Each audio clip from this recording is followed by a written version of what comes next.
Hey everyone, welcome to another video. You're gonna have to bear with me. I feel like I'm fighting sniffles. Yesterday when we went trick-or-treating, it was definitely cold and I chose not to wear a jacket over my dark angel wings to be fabulous. And so now I'm suffering the consequences, facing the consequences. So just trying to stay on top of the sniffles or whatever could be brewing. Hopefully it's nothing. But I did want to share my personal journey as always in hopes that it helps someone out there. It is no secret or surprise that I am single again. And what's so funny was that I haven't even told my parents and my grandma. That's gonna be a whole nother thing. But when I told my sister and my brother and Rael's dad, everyone was like, "Oh my gosh, like what?" And I'm like, "You guys are, I know that you guys care about me and the girls' well-being, but your reaction is more than my reaction because I really have just been taking it day by day." And that is my superpower. And that has been my whole mood, just in general when I am dating someone or in a serious relationship. You don't lose sight of yourself so that when things change, when you decide to do something different, when they decide to do something different, you're just not like totally shook and like, I don't know what to do now. We cannot forget that we are born into this world alone.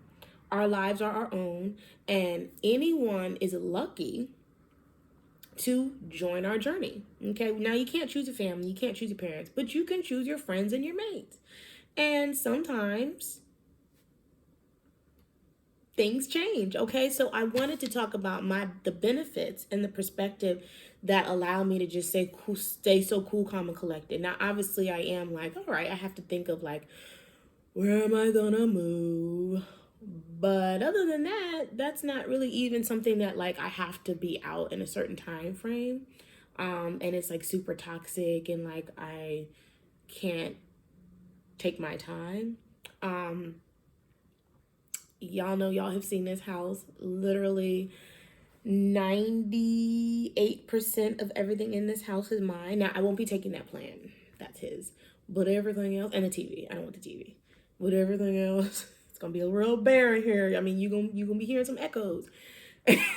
Because being a woman, I have decorated. I brought furniture. We bought new furniture, or he brought furniture and gave it to me. Like, he's not gonna be like, no, you can't take those chairs. You know, it's not. We're not doing all that. He gonna be all right.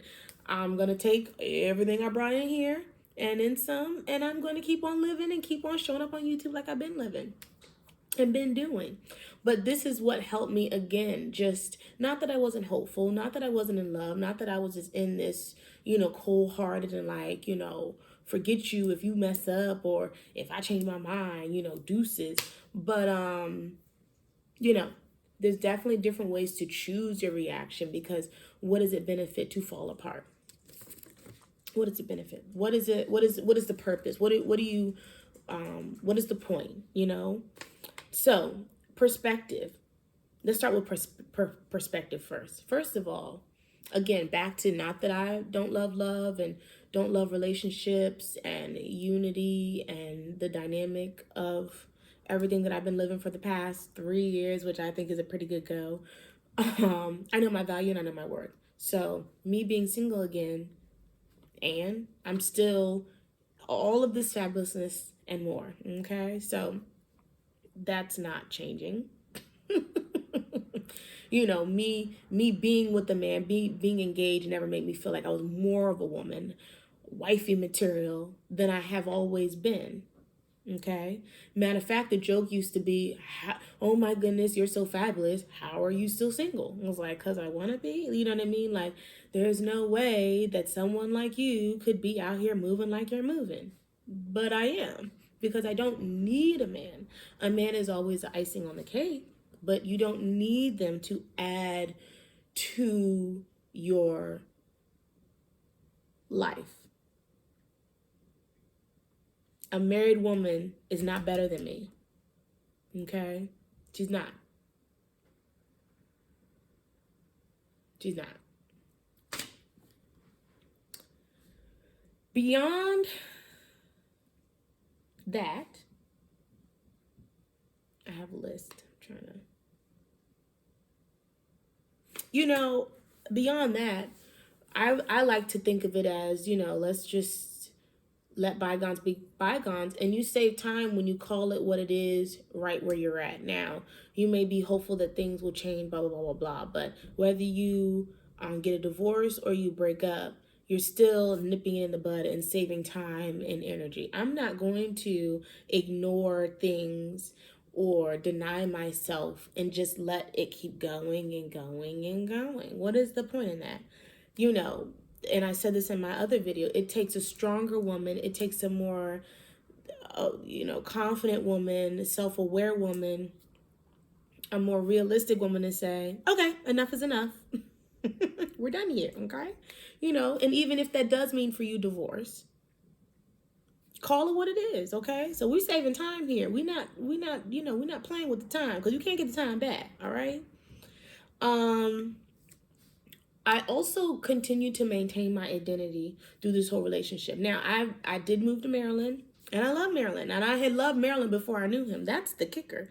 I had been coming to Maryland way before I met him, and that's how I met him.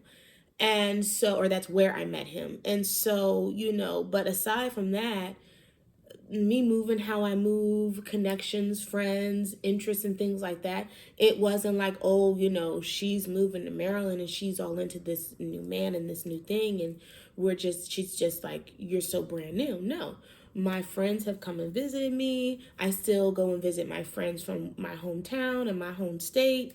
I am still me. I feel like I continue to be who I am and do the things that I love regardless.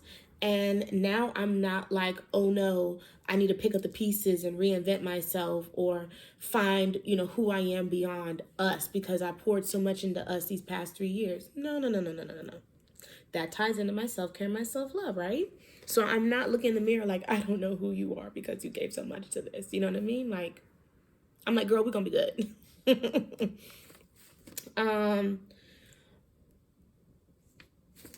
Another perspective that I have, back to my confidence, call it big-headed, but I will always be the one that got away. I will always be the best you ever had, honestly. And I had to close certain doors and chapters and set boundaries because I wouldn't say exes, but I just had men that I had dated that, again, it doesn't have to always be this dramatic breakup or where like we stopped dating and something was wrong, but we might not be the best fit, or I'm heading in this direction, you want that, something totally different, but we're still friends. And they'd be like, what's good, just wanted to check on you and the girls, or where are you at in life now? I know somebody's got that, I know that somebody, and you're just like, okay, thank you for checking in, but I don't need to keep that door cracked. I don't need to keep like, hey, what's up, oh my god, let me catch you back up on the last 6 months. But I do take pride in that, y'all know what this is. Y'all know what you lost, you know what I mean? And so here, even in this, like, you already know I'm the best you ever had, and it is what it is. So you're gonna be missing this and me and no else. Another perspective is I'm really, and I have always been excited about the future. Not that I'm not present and mindful in the now, but just always being excited for like, I'm still moving up, I'm still progressing, I'm still expanding, I'm still working on being the best version of me, and nothing and no one is going to stand in my way. You know what I mean? So I'm still enough. I am still young and fabulous. I'm still doing me, you know what I mean? And I feel sorry for women who come out of relationships, situationships, or giving years away, and they just don't know how to pick up the pieces of themselves and be enough. They don't know who they are. They don't know what they like. They don't know what they need. They don't know how to be enough for themselves. And it's just like, that's too much responsibility. You're giving away so much of yourself. And that's not what deemed a good partner. That's not what makes you lovable. That's not what makes you like, oh yeah, you deserve this, you deserve that, because you gave every last bit of yourself and you committed so much to this and now you're depleted. No, that's not healthy at all. That's not healthy at all. You have to remember that there was a time you didn't know this joker. And it's just, so you don't sit around imagining, okay, there's this person that I don't know that's going to impact my life so much that he's going to take everything from me, but I'm going to call it love. The end. No, no, no, no, no, no, no. You look at it like there is this joker that may be great for a little while. I'm going to learn a lot about myself, going to learn a lot about what I do and don't like continuously. Obviously, living together brings a whole new level of awareness that just in the talking phase and dating phase and living separately, you'll never know. You can even think you talk about every scenario. Oh, what would you do about this? What would you do about that? But again, you never know until you do it. So there's that. And some people don't agree with living together before marriage. To each his own, but you still continue to learn people as you see all their many sides and so many different scenarios, that you can't just sit him down over the dinner table and be like, okay, so if we live together, all these hypotheticals, so if we live together and you came home and you were having a bad day, how do you handle your bad days? How do you handle, what would your tone be with me? What would your tone be with the kids? Are you like a quitter? Or are you someone that I just need my space? Are you someone that like, no, and you think he's gonna give you the real honest answer? Like, yeah, when I get upset and I'm like stressed, I like throw shit and I'll cuss you out and I'll just be someone that you wouldn't want in your life. But I would still love you, and I'll apologize. But that's just something that's how I react. No, you see people's sides by doing life together. You see people's sides when things come up. You see how a man is when money comes up. You see his integrity when things are challenged, when things are tested and put under the fire. Now, what's great is when you guys grow stronger together and he is someone that you're like, okay, I can respect this because he is not wavering, honey. He is solid. He was so mad and he just sit there and clenched his jaw. That's my man. And it literally might take a year and a half to see that side of him. So back to the time. You got to determine how much time it's going to take you, baby. Because a lifetime is a lifetime.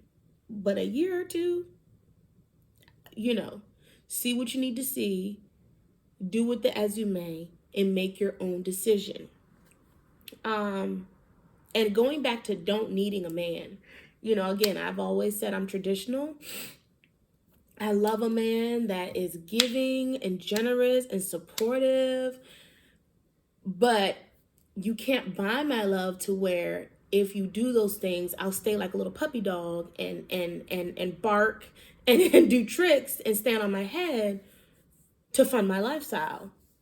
No, that's not what anyone is talking about. You still say, okay, thank you for being a man, doing what a man does. I still didn't like how you did that or this. Thank you. Now I need to move accordingly. You don't owe anybody anything.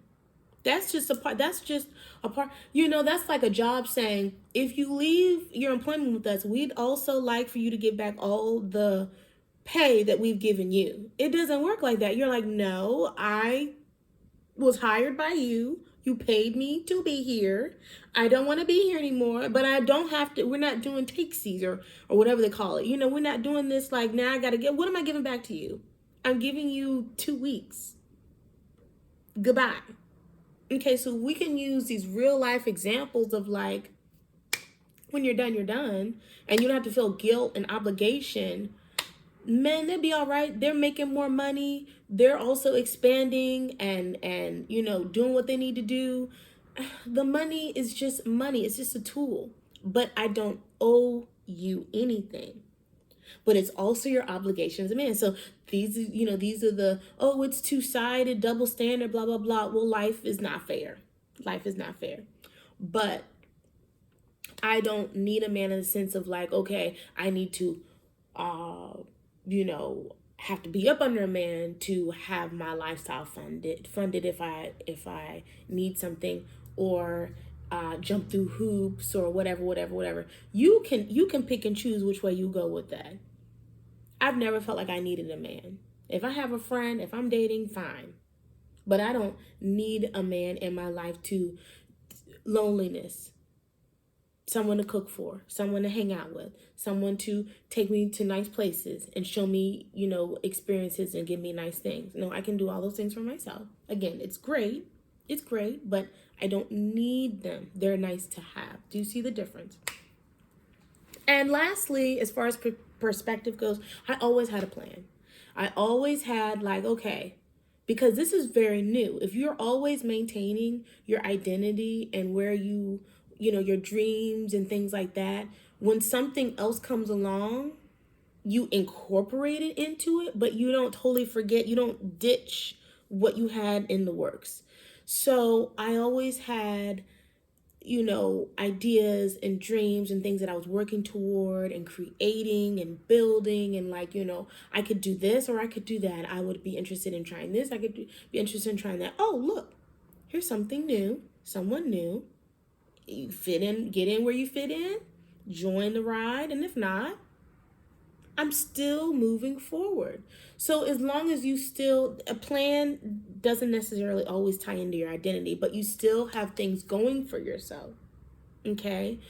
Whether that be, your hobbies, your interests, your career plan, your education, travel, exploring other things, whatever.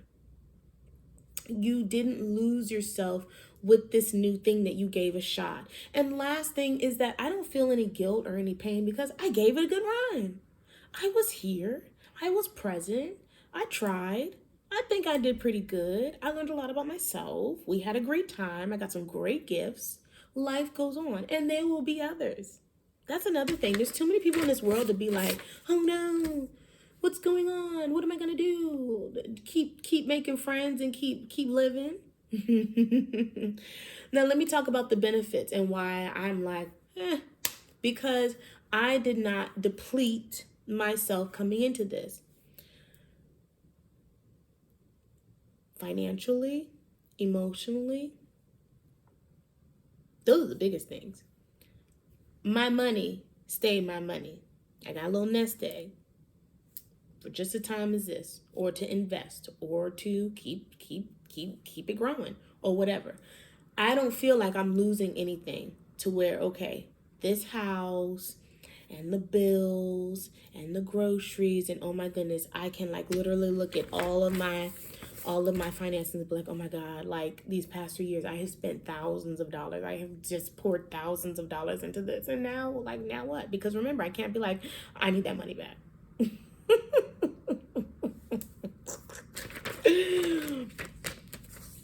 I gained clarity. These are the benefits. We're on a second list now. I do love Maryland. I'm glad to be here. I'm glad that I came. No regrets. When you start regretting, it really just ties into stirring up fear and insecurities and weakness. And we don't need that energy. I'm not going to sit here and be like, oh my God, I wish I wish this, I wish that, because what does that accomplish? The unknown is within every new minute in a day.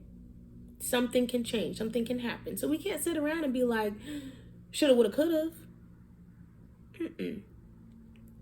And again, I can't stress this enough. I gained more from this relationship than I came in with. So that makes me feel on top. That makes me feel like, okay, I got a little more than I came in with, so I'm better off.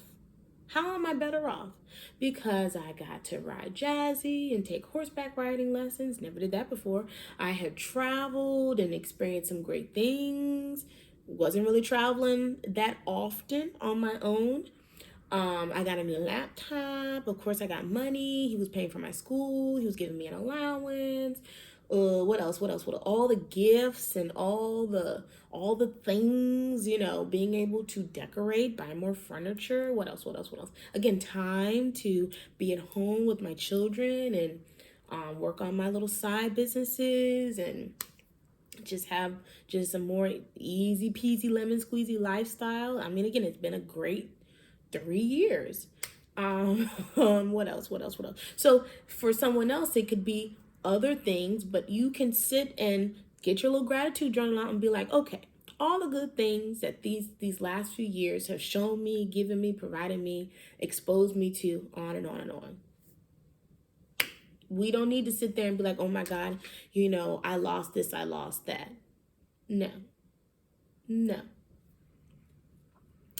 And again, the benefits is that I'm still excited about always creating new beginnings, always progressing, moving on to better, bigger things. And I don't really have to lose Jazzy. I can still, I could pay the money and keep leasing her. But I'm just saying that was a gift through him that was like icing on the cake. You see what I'm saying? I would have never jumped out here and tried to set that up because I was working on other things that were in my back pocket that only I knew about, where my finances were going toward building my future and my other goals. So for him to be like, do you want to do this and the other? You can go back to my playlist about like the horse stuff. It's my story about how he gifted me all of that. We were gonna buy, but we ended up finding that leasing was better. I don't want to get off subject, but like I love him for that. Like that was shit. That probably was like one of the best things that happened. So these are the little things. Oh my God, my saddle. He's paying for us to go to Spain in 2025. Like all the, I could go on and on. So we good. And I'm very clear on that, and I'm very aware of that, and that is what I'm making sure I'm not forgetting anything. That is what makes me feel like, this was worthwhile. That's what makes me glad that I made this choice, glad that I tried this journey out and gave it my all, half of my all, because a lot of great things came from it, and this was really fun, and this I would do it again. I would do it again. And that is what keeps you empowered. That is what keeps you hopeful and just kind of like, it's like trying on an outfit. You hope it looks good. You hope it does what, works for your body type. You might wear it out. And then you might be like, it was okay. I liked it. But I could either resell it, I could take it back, I could put it in the back of my closet, I may revisit it another time. And I don't mean this about this particular one person, my ex-fiance, but just about dating as a whole and meeting new people and letting someone, giving them the privilege of being in your life and whatever. That's how you have to feel about it. Like, I have options. I did it and it was okay. It was okay. In terms of my girls, if anyone, they're 11 and 7 now. As much stuff as they see about relationships and things like that, you can't control. All I can do is keep the conversation open and say, y'all know that people are people and adults, even though they're older and bigger than you and pay bills and take care of you, they're not perfect. We're all learning and growing, and we've tried. They have friends that their parents are divorced. They have friends that parents, they fight. Kids talk, so just ensuring that I explain to them what's going on as much as they need to know, and then checking with them emotionally, ask them how they feel, make sure that they're okay. And also explain to them that life goes on, and as long as you have everything you need, you don't need to worry about grown-up issues. We've seen that when kids, their parents get divorced and things like that, and they have to move and relocate, they always bounce back when they have proper support and stability, and they know that they are loved, and it's not their fault, and there's nothing they can do. This is just a part of life, and the older they get, the easier it is for them to understand. And I'm going to tell my daughters, you don't owe anyone anything. And I'll be damned if you stay in relationships that you've outgrown, that, aren't the best for you in this season in your life. I'd rather you keep breaking up with people than to sacrifice yourself like that. I'm not a fan. And I don't mean, and I mean this in the most honest way. We're at 24 minutes. I don't mean that things don't happen and that couples can't work it out. Work it out. Be, you know, don't want to quit. That's fine. It's beautiful. But it takes two.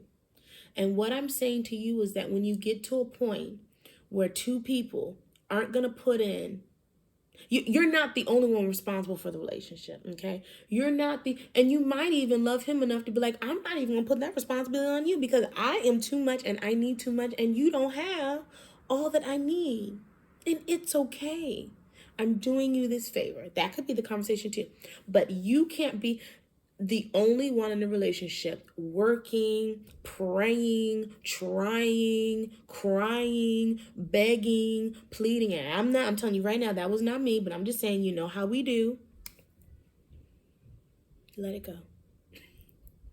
If that man wants you and he wants to fix his marriage and keep you as a fiance and honor you and love you, he will do what he needs to do. And you can either accept it or say, thank you for trying, but it's just that simple.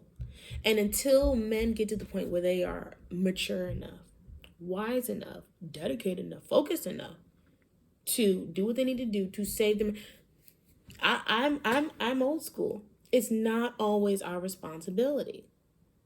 That's not my job. You be the man. You step up to the plate. You want this? Keep it. You know, that's like trying to keep a car, but you're not keeping the oil change. You're not putting no tires on it. You're not doing no maintenance. But you want that car to go and run and do everything you need to do. That's not how that works. And I'm not saying you need to be out here, somebody put miles on you. But if you can view yourself as like, okay, an asset that needs to be maintained, and he ain't maintaining, somebody else need to take that car. Or you need to drive away and get your own oil change, put your own tires on. Do you see the example? I was raised watching a lot of Christian women taking the bulk of the emotional load of their marriages. Trying to change men, trying to pray for men, trying to fix their marriages. And I didn't see a lot of fixing. I either saw them still get divorced or him cheat and leave, or they stay together miserable for the kids.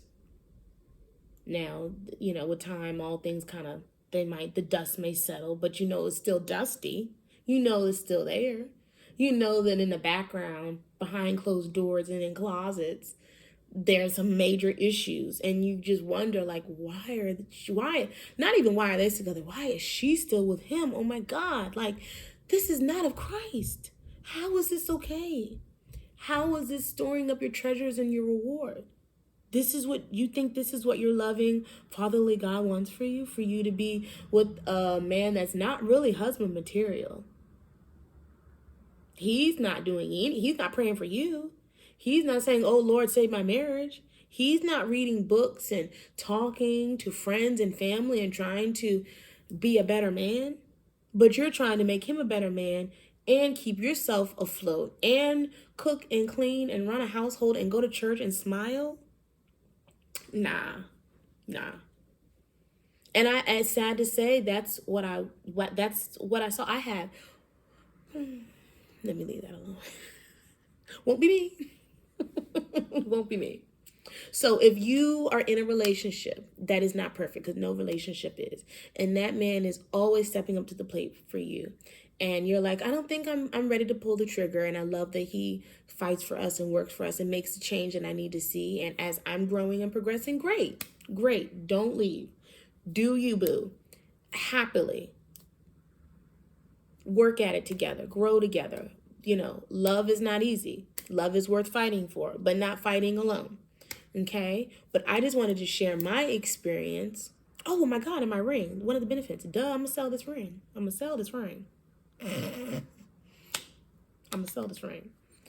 And I know I can get a nice little chunk of change for that ring. That's another little benefit. You don't give the rings back. You don't get that too was a gift. You keep the ring. Now, if you're that emotionally tied to it, hold on to it for a little while. But if he starts, I'm gonna need that ring back, be like, I lost it. Put it in that storage unit I told y'all to get. Leave it at your mama's house. Put it somewhere where he can't dig around and find it. Because he can't take, again, we're not doing takesies. Okay, that was a gift. And that's going to show you, let me tell you this also shows you how low he's willing to go if he doesn't respect your decision. How foul you going to get? What kind of man are you really when you are not getting your way? You're not sleeping with him no more. You might stop cooking. You might be moving like you're single, doing what you need to do because you are. You've given full notice. You might need to get a protection order. And that's another thing. Don't play small with these dudes. Don't play these manipulation games. You might see a flip side. Be prepared. Don't do a lot of talking. Move in silence. You don't need to keep explaining yourself and telling your every move and I'm gonna do this and I'm gonna do that because No, we're gonna cut that out too. That's also what I'm not doing. I'm not running around here creating tension unnecessarily. I'm not being a bitch. I don't feel like silence is more. I'm polite. I speak when I need to speak. And that's it. So that's another last little tidbit. Do not sleep on actions speak louder than words. Show him before you tell him. This is what it is. I hope he doesn't show his ass. But know what your rights are and where the law stands so that you can just be prepared if it does go south. That's another thing we have to also understand. And if you're legally married, he still can't cut you off financially. He still can't, threaten you and make you miserable as you're transitioning. That's not what we're going to do. And you wouldn't want to stay and make it work and figure out with a man that will go that low anyway. Do you see what I'm saying? So, good luck to you. I'm excited to share all the things that I have coming my way with this channel. All the changes. And until the next one, peace. Bye.